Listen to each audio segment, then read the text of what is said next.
Hello, Davis here.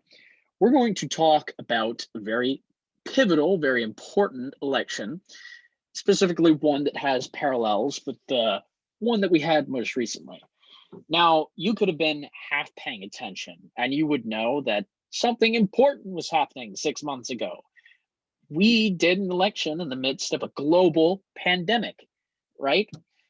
So, in the interest of that, we're going to take our time machine. We're going to go back all the way to 1918, and we're going to analyze it specifically through the lens of voter turnout.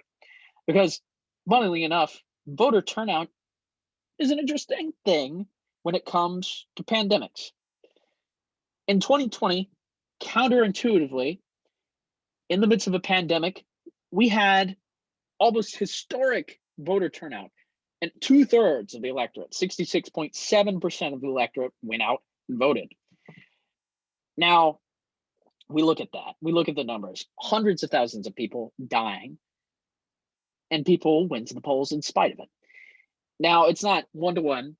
Obviously, we can't compare these things directly because there's a whole bunch of factors, confounding variables all the way down. But I think we can look at this in a similar light. We can look at obstacles that were in 1918 seemingly impossible, impassable, and think, wow, turnout could have been lower in 1918. And that's sort of the lens I want to analyze 1918 with. So let's set the scene. Let's set the stage for you guys. It's 1918. Hundreds of thousands of people are dying of the Spanish flu. By the end of it, all the waves accounted for, 675,000 Americans would die of this virus. And that's a challenge. That's a problem. That's a real problem. People that are in bed, people that are sick, generally do not vote. And that's a thing that suppressed turnout for sure.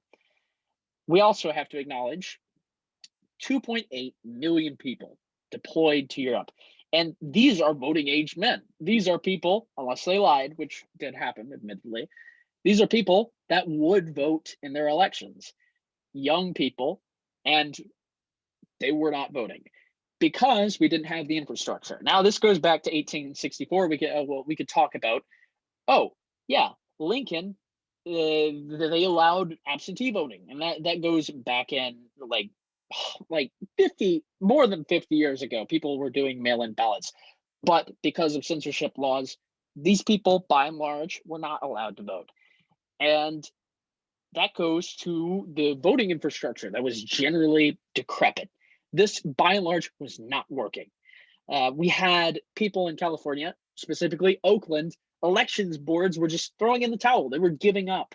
In Oakland, specifically, 25% of their election board did not want to deal with it. They handed it to somebody else. And we look at the people that were getting it. We look at the people that took on this responsibility. These people were not qualified.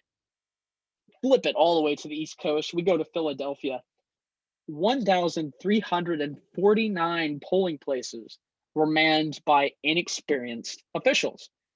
So all of those things happening, a historic pandemic, the deadliest in history. We look at a war that's, sort of coming to a halt. We look at catastrophic failures in how we handled this election. And yet, in spite of all of that, in spite of all these obstacles in 1918 America, 40% of the American electorate voted. My idea on this is contrary to popular belief. Yes, voting did decline. We expected that. We expected that to happen. But something was propelling America to 40%. We wouldn't hit 40% if it wasn't for something incredible that was getting us there. And the answer here, the Formula X, is patriotism. You put that in, and my God, it's going to propel you up to 40%. We're going to acknowledge the complicated matter of patriotism. It's not exactly something you can quantify very easily.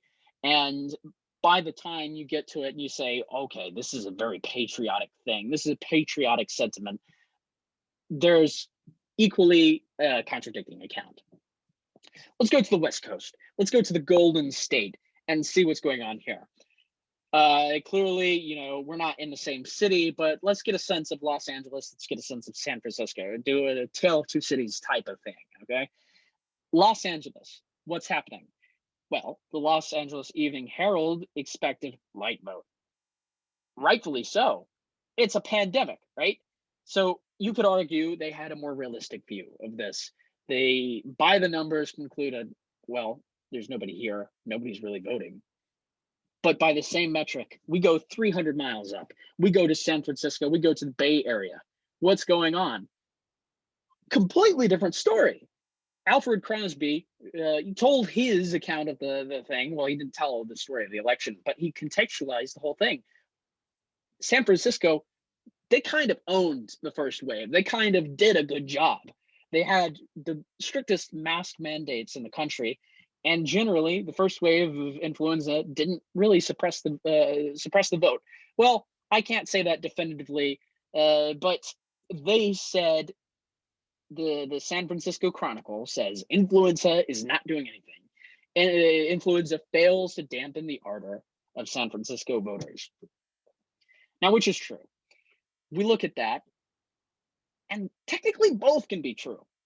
We could objectively see a shortfall in the amount of voters going to the polls, but we could also see a subjective boost in the spirit, the patriotism, the people overcoming, and in spite of all the obstacles to democracy, going to the polls and putting their little ballot in the box. So, wow. Let's take another look at this. Well, we'll delve a little bit deeper into the patriotism here. People went to great lengths. Now, I didn't really talk about this initially, but in the San Francisco Chronicle, they kind of sort of talked about a 92-year-old woman who, in the course of voting, went to the polls. 92 years old. Mind you, some of the more immunocompromised people, right? They're bringing their influenza with them too, in the case of the San Francisco Chronicle article, went to the polls, telling the people, the journalists, that they had influenza. Heaven knows how many people didn't know they had influenza and went to the polls. So in general, we had these super spreader events, but at the same time, this was a great exercise of civic duty. These people boosted turnout. We got a super spreader event, but we also got a great instance of people overcoming that. So in conclusion, patriotism inflates turnout, kind of, sort of. Let's get a sense of the broader picture. We've got the idea of California. Okay, California, there's a lot of patriotism going on there, but what's the result of this? What is this political climate manifest in? Well, the Republicans take the chamber. They take both chambers. In fact, they do it for the next 10 years up until the Great Depression. And the consequences of this, like 2020, cannot be understated. As a result of this election, the Republicans deny the Democrat, Woodrow Wilson, his opportunity to negotiate the League of Nations. He doesn't really get to implement his 14 points, and thanks to a bait of influenza himself, Woodrow Wilson generally takes the L. So we have to think about this. Did influenza rock the vote? Now, this is outside the scope of turnout in the election, but it's relevant all the same if we want to get an idea of how this is important. And frankly, it's hard to tell. It's hard to tell the kind of people that are getting shipped over to Europe, where they're not so easily allowed to vote, and the kind of people that are getting sick and are not able to go to the polls. This is hard to tell using just surface data. So I won't speculate on this. But it's hard to look at this and say that something as catastrophic as 675,000 Americans dying is not having an effect. So for the sake of this, I'll employ just two anecdotes to take your time. Over in Oakland, back in California, we're talking about a state senator that won by 3 votes. 3 votes in, well, admittedly, a city of 95 people, a constituency of 95 people, but 3 votes, okay? how could that change if we didn't have all these other X factors? Likewise, over on the East Coast in Indiana and Kentucky, we had a Republican regional committee guy going and telling all the head honchos, all the political bosses, okay, we took some L's here. That much I'll admit.